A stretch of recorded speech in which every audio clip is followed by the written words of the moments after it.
கேது திசையில சுக்கிர புக்தி சுமார் 1 வருஷம் 2 மாசங்கள் இருக்கும். பொதுவா இது ஒரு கலவையான பலன்களை தரும். ஒரு மிக்ஸ்டு பலன். அதாவது நல்லதும் இருக்கும், கெட்டதும் இருக்கும்னு அர்த்தம்.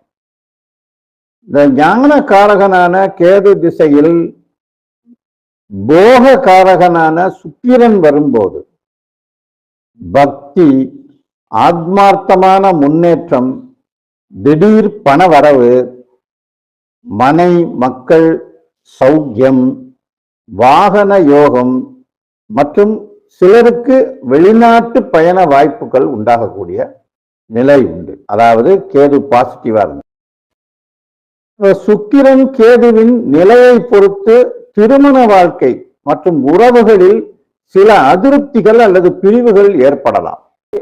அமைப்பை பொறுத்து டைவர்ஸும் ஆகிறது உண்டு. அமைப்பை பொறுத்து வெளிநாட்டில் போயிருப்பாரு, அது கூட ஒரு பிரிவு தான். அமைப்பை பொறுத்து ஒரு 10 நாள் டூர் போயிருப்பாரு, அது கூட ஒரு பிரிவு தான். நீங்க அதை பத்தி கவலைப்படாதீங்க அப்படி இப்படிலாம் சொல்லலாம். எப்ப சொல்லலாம்னா உண்மையாவே அவருக்கு சரி வந்துடும், அடுத்த திசை உங்களுக்கு ரொம்ப கரெக்டா இருக்கேன் அப்படின்னா கொஞ்சம் ஓங்கி பேசலாம். அதே நேரத்துல சில பேருக்கு பரிகாரம் சொல்றோம்னா எச்சரிக்கை பண்றதுன்னு அர்த்தம். அதையும் பண்ணணும். அது நம்ம ஒவ்வொரு விஷயத்தையும் ஆய்ந்தறிந்து சொன்னாதான் நமக்கு அது பலன் அளிக்கின்றத முக்கியமா புரிஞ்சுக்கிறோம். கேதுவின் நிலையை பொறுத்து திருமண வாழ்க்கை மற்றும் உறவுகளில் சில அதிருப்திகள் அல்லது பிரிவுகள் ஏற்படலாம். ஆனால் ஆன்மீக தேடல் அதிகரிக்கும். அப்படித்தான் இருப்பாங்க பெரும்பாலும். இந்த கேது திசையில இப்படி இருக்கிறவங்க எப்படி இருப்பாங்கன்னா, குடும்பமே வேணாம்னு வெறுத்து போறது ஒரு பக்கம்.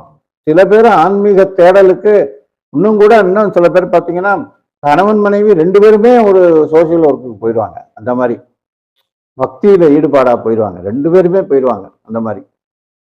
அப்படி ஒரு சில நேரங்கள்ல தசை சந்திப்பு இருக்கக்கூடாதுன்னு சொல்றது காரணம் அதுதான். 2 பேருக்கும் ஒரே தசை, ஒரே ராசி, ஒரே நட்சத்திரம் இருந்துச்சுன்னா, இப்ப 7 சனி வந்துச்சுன்னா 2 பேருக்கும் 7 சனி நடக்கும்.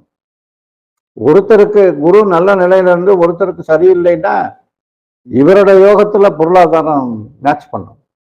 அதனாலதான் அந்த லைஃப் பார்ட்னர்ன்றத சேர்க்கும் போது லைஃபுக்கு உண்டான விஷயங்களுக்கு அவர் நல்ல பார்ட்னரா, ஏற்ற பார்ட்னரா, இவர் வாழ்க்கைக்கு உகந்தவரா, வாழ்க்கைக்கு நமக்கு உகந்தவரா, உகந்தவர் இல்லையா அப்படின்றதான் அதுல பார்க்கலாம். அதுதான் திருமண பொருத்தம்ன்றது.